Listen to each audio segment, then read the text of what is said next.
Remote visual assistance is a process of visually connecting an off-site subject matter expert with any on-site personnel. The subject matter expert could be a member of a support team based in a contact center or a knowledgeable master mechanic in his or her shop halfway around the world. This could even be a salesperson eager to make the right product recommendations to a first-time e-bike owner. The on-site personnel can range from an end customer facing a problem with your e-bike at home or on the road to a shop mechanic stuck on a problem that they have not encountered before. In any of these scenarios, remote visual assistance empowers the subject matter expert with what we call visual empathy.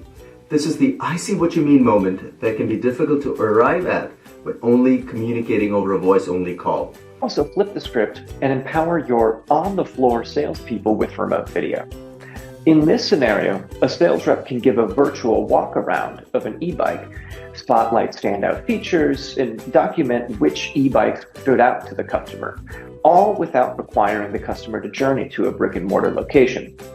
With the predominance of e-commerce in the e-bike space, sales through remote visual assistance replaces the need for a physical location to give the customer the same white glove live showroom experience. eBike Future Conference 2022.